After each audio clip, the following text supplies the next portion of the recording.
dia que acabar a poesia, acaba o ser humano, tá? Aqui entre nós. Mas, então ainda precisa dar uma revivida aí, e vai dar. Mas o fato é que não há, então, um retrato nem uma crítica do Brasil na alta cultura. Não há alta cultura, porque a alta cultura ela tem que ser crítica. Em parte, o que aconteceu? Pessoas, digamos, identificadas com a alta cultura, né, todas se identificaram com a esquerda. Quando a esquerda chega no poder, né, na forma do pacto aí do corruptariado, começo dos anos 90, acaba qualquer estímulo para essas pessoas fazerem crítica, né? Então, mesmo naqueles âmbitos que ainda persistiam, por exemplo, da cultura popular, por exemplo, de uma novela de boa qualidade, como essa Vale Tudo, porque agora isso está dominado por uma... Né, isso faz parte do ciclo de poder dominante, então não há por que criticar, ao contrário, só se fazem, né, matérias aí para louvar o poder dominante, né? Enfim, né,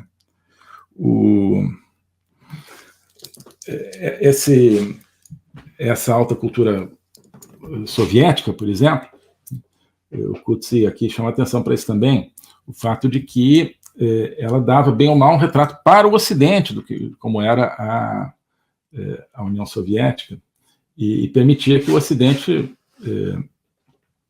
que as pessoas no Ocidente, a própria alta cultura no Ocidente, não se deixasse inteiramente engambelar pela propaganda soviética, né?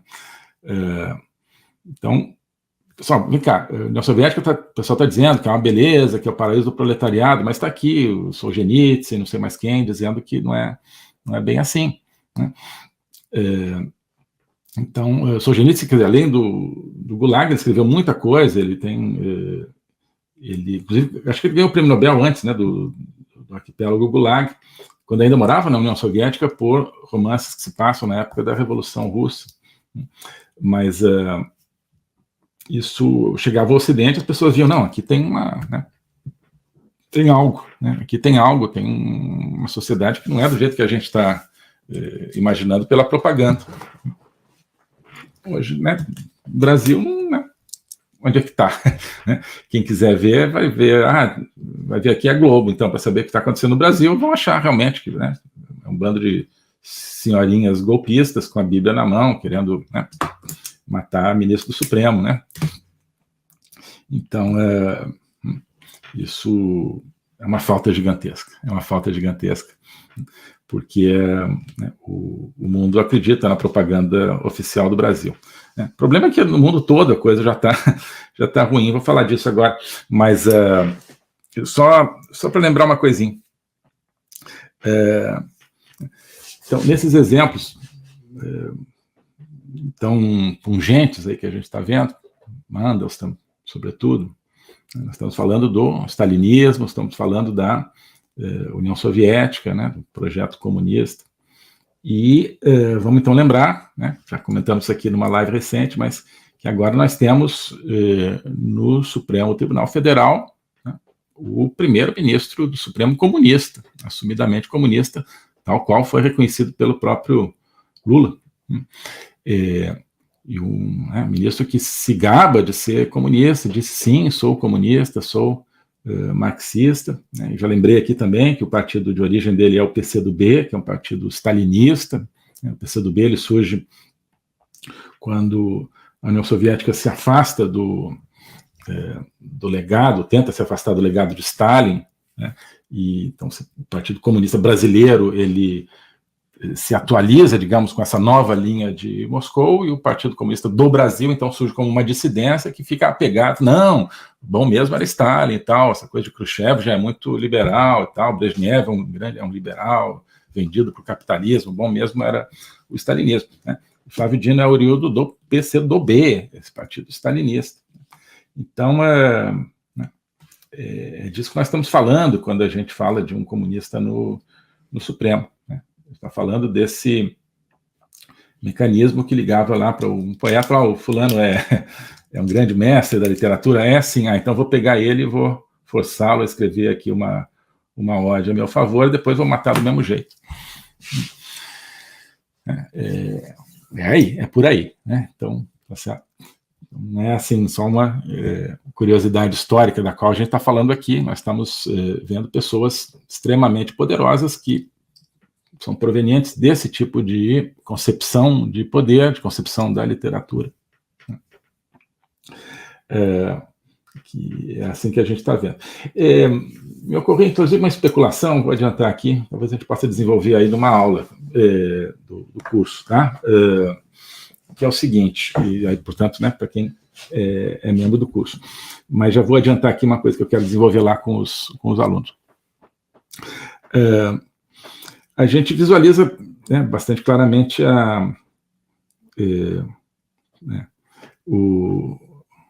a gente visualiza claramente a transição que houve na Rússia entre o final da União Soviética e a Rússia posterior, né, o chamado fim do comunismo, não foi, mas fim da União Soviética, em 1991, e a gente vê como, eu já tenho procurado desenvolver isso no curso, como elementos do projeto comunista se infiltraram em várias áreas do mundo e da economia, dos negócios mundiais, mesmo depois do fim da União Soviética, e permitiram, então, a sobrevivência e hoje um poder muito grande do projeto comunista, né? Então, sempre falo de três grandes vertentes, ou três grandes fantasmas que mantêm vivo esse zumbi aí do comunismo, que não é zumbi, que está vivíssimo, que são o ambientalismo, o Foro de São Paulo e a Aliança Criminal Marxista, né, do Foro de São Paulo, o narcossocialismo latino-americano, e a própria China, né, a China, digamos, na sua nova fase, usando alguns instrumentos capitalistas para se fortalecer no seu projeto comunista. Então, um fim aparente, né, e uma persistência e uma sobrevivência através de foros ou entidades ou áreas que acabam depois ressuscitando esse projeto. Bom, agora, nos anos 50, entre anos 50 e 60, talvez tenha havido algo semelhante. Estava pensando nisso. O fim da era Stalin, quer dizer, Stalin morre em 1953, aí tem toda a batalha pela sua sucessão, e quando Khrushchev vence, digamos, a batalha pela sucessão, em 56 ele faz o famoso discurso lá no Congresso do Partido Comunista, dizendo, olha, Stalin foi um horror, ele traiu a revolução, ele criou uma ditadura, na verdade, não sei, não usando essa palavra, mas mandou matar gente, foi um horror, né? Então vamos acabar com o stalinismo, agora que vamos construir a verdadeira revolução, né? Eu acho que a gente pode se perguntar até que ponto, né, nós tivemos aí uma ruptura semelhante, né, um fim que não foi, né, um fim que não foi. E como é que a União Soviética de Stalin sobrevive, mesmo parecendo que essa memória foi sepultada, como é que ela sobrevive? Pensei em alguns instrumentos. Um deles é o multilateralismo da época, aquele multilateralismo da descolonização dos anos 60, onde a União Soviética e China começam a manipular os novos países independentes da África e países da América Latina também, países novos da Ásia, em favor dos seus projetos, né? Em favor dos seus projetos, dos projetos do comunismo, né? Com toda a criação, então, da ideia de terceiro mundo, olha, que não é nem comunista nem capitalista, são países pobres que tem que estar entre eles, né? Então, essa ideia do subdesenvolvimento, o terceiro mundismo, sobretudo, que é uma invenção de Mao Tse-tung, foi um desses rios subterrâneos que mantiveram aí o caudal do stalinismo para ressurgir depois. E a própria revolução cultural, tanto a revolução cultural chinesa, obviamente, mas a revolução cultural ocidental dos anos 60, a revolução de costumes, maio de 68, tudo isso é uma maneira de reviver aquela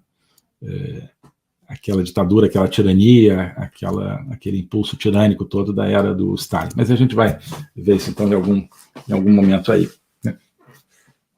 Mas, então, voltando um pouco para o nosso momento, o outro livro cuja capa eu coloquei aqui, só um segundinho. O outro livro cuja capa eu coloquei aqui é esse The Puppeteers, do Chaffetz, né? Como é o primeiro nome dele? É o... Ai, meu Deus. James, né? Peraí, não é James. Já vamos ver aqui.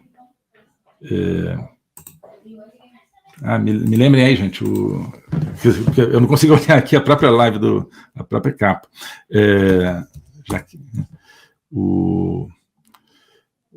Não é Josh Chaffetz. Cadê, meu Deus? Que foi deputado americano. Não é Lindsay. Jason Chaffetz. Foi deputado republicano e tem vários livros sobre a estrutura de poder da esquerda americana, do Partido Democrata, do Deep State americano, de como, né, mesmo durante governos republicanos, as políticas de esquerda continuam sendo implementadas nos Estados Unidos, né? E ele, no fundo, ele mostra como quais são os pretextos, qual é a estrutura ideológica que permite o avanço da censura num país tido como democrático, que são os Estados Unidos, né? Então, aqui nós falamos do avanço da censura em modelos clássicos de totalitarismo, né? Cuba, União Soviética, Iugoslávia, né, por exemplo. Mas o que acontece hoje no mundo é o avanço da censura, e da censura nessas suas várias camadas, ou seja, proibição de falar, né, introjeção da vigilância e destruição das camadas profundas da alma, né?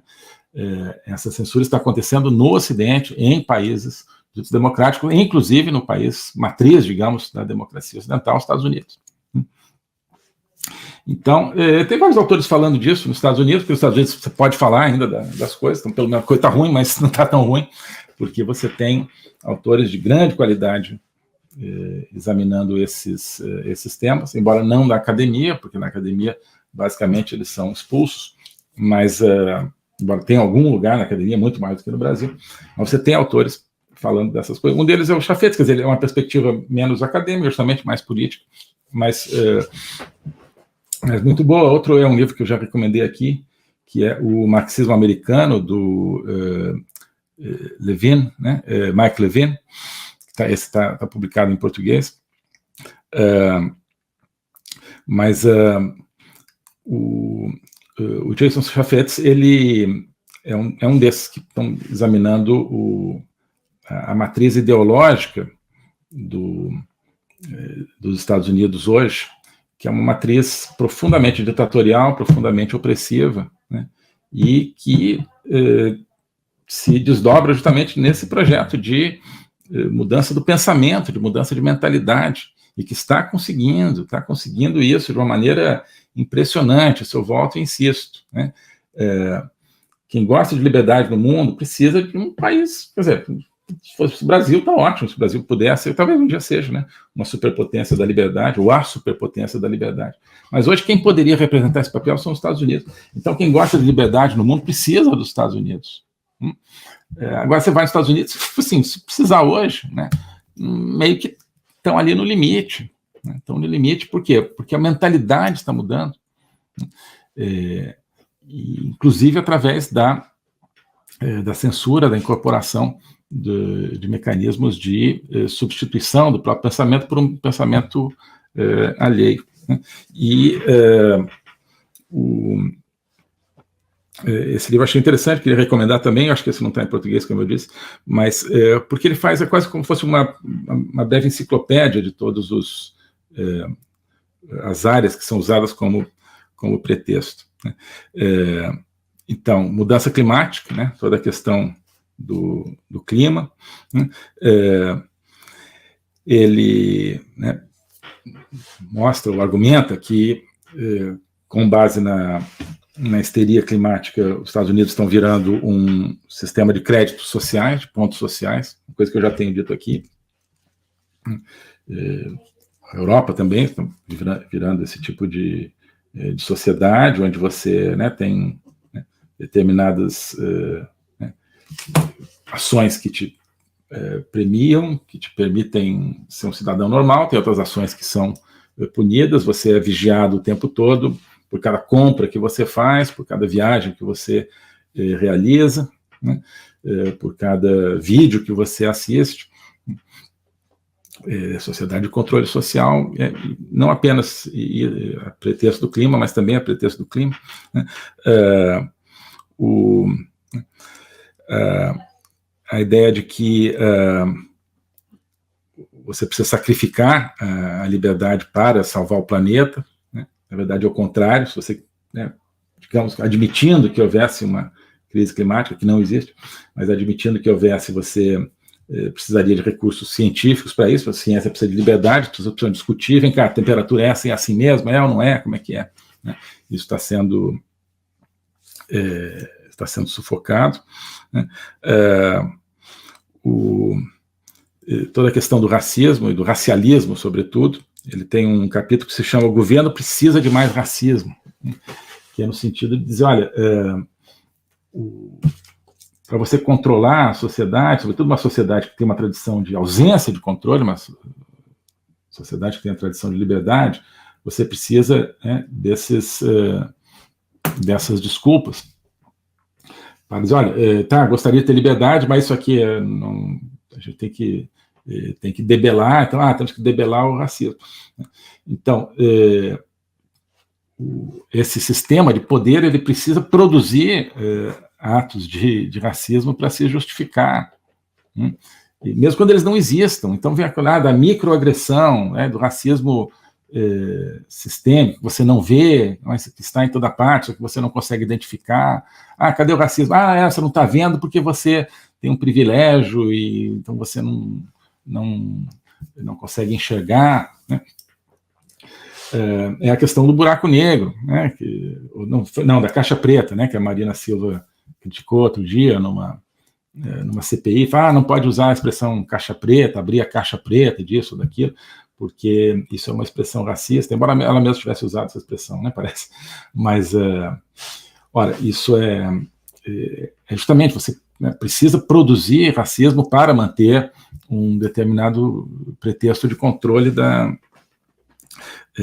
sociedade, né? E você precisa criminalizar o dissenso, né? Precisa criminalizar aquele que contesta o sistema. Você não pode debater, né? Porque o debate, né, sempre tenderá, se for livre, a ir para o lado da verdade, como o sistema sabe que não possui a verdade, ele precisa criminalizar o debate, para não permitir o debate sobre nenhum tema e redirecionar esse debate. Então, isso tudo são os pretextos da censura, né? Por isso que a censura hoje volta a avançar, porque ela encontrou, aqui são alguns, mas talvez os principais, né? E tem a questão da pandemia também, né, que ele não aborda tanto aqui. Mas no curso a gente já falou várias coisas em questão de pandemia, né? E vamos continuar falando. Mas o fato é que então tem o clima, né? Salvar o planeta, acabar com o racismo na sociedade, e acabar com a discriminação, né, contra minorias sexuais, por exemplo, também. Tudo isso não tem como objetivo nenhuma das causas que são alegadas. Todo o objetivo é criar pretextos para a censura, né? A censura não é um instrumento para promover certas causas, a censura é o objetivo, né? Porque é pela censura, aquelas várias camadas, que está o controle do poder, sobretudo numa sociedade de comunicação. Já era em grande parte assim no tempo da União Soviética, antes da sociedade de informação tão disseminada, antes de internet, etc. Mas hoje, essa é a linha do jogo, né? O poder está na palavra, né? Na palavra que você controla a mente humana. O objetivo sempre foi controlar a mente humana, né? Mas agora, inclusive, é mais fácil, né? Porque a gente está submetido a uma rede de palavras muito mais controlável. Mas esse é o objetivo, controlar a mente humana, né? A censura vai em direção a esse controle, né? Então, essas causas todas, o clima, né, o racismo, a questão transgênero, a questão das injeções, a questão da pandemia, dos medicamentos que funcionam, não funcionam, tudo isso, o objetivo não é a saúde ou a igualdade social, não. O objetivo é criar pretextos para a censura que vai levar ao controle da mente, tá? É isso que eu queria apontar aqui para vocês, sobretudo. Enfim, a gente poderia entrar mais no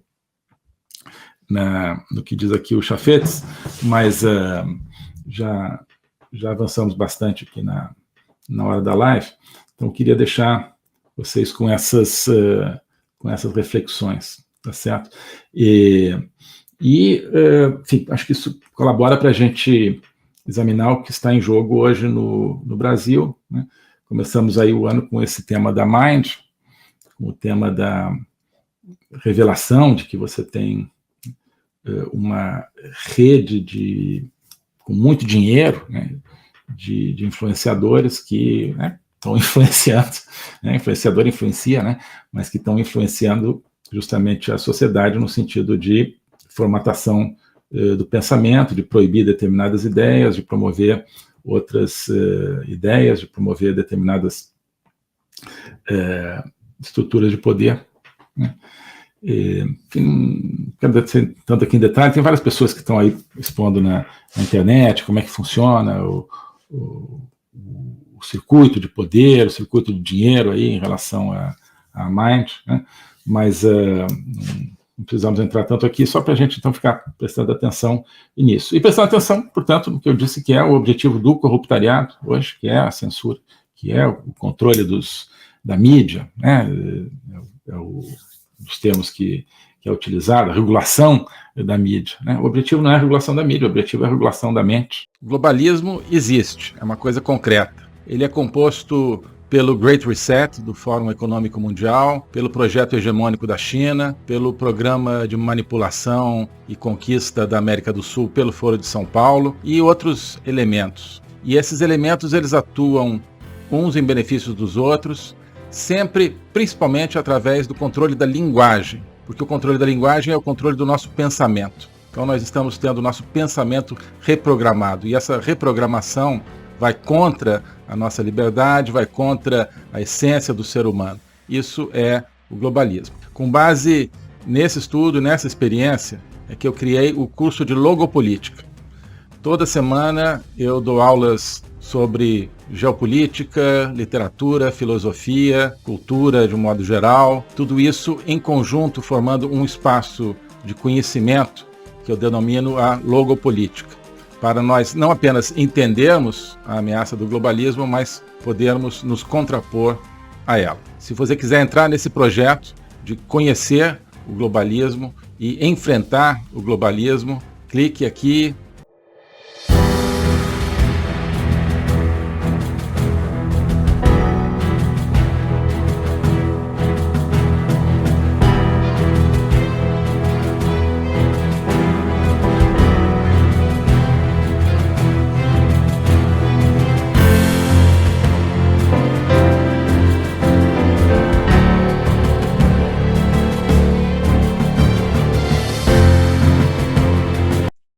Alô a todos. Hoje eu gostaria de falar sobre o meu novo curso de logopolítica, onde eu vou colocar a versão completa daquilo que eu tenho a ensinar sobre o globalismo. O globalismo nas suas múltiplas dimensões: geopolítica, econômica, social, cultural, filosófica, dimensões que só podem ser entendidas em conjunto, e que só podem ser entendidas em conjunto a partir de uma perspectiva logopolítica, ou seja, uma perspectiva do logos. Logos é a essência do ser humano, é a racionalidade, mas é também a linguagem e a capacidade de se comunicar e de sentir a transcendência. E essa essência do ser humano está ameaçada e, por isso, a gente precisa entendê-la numa perspectiva logopolítica, portanto, política, ou seja, que tem a ver com a discussão do destino, com a luta pelo destino. Portanto, logopolítica diz respeito à luta e ao combate pelo futuro da humanidade, pela essência do ser humano, que está ameaçada justamente pelo globalismo. Ensinar isso, para mim, é uma missão que eu quero compartilhar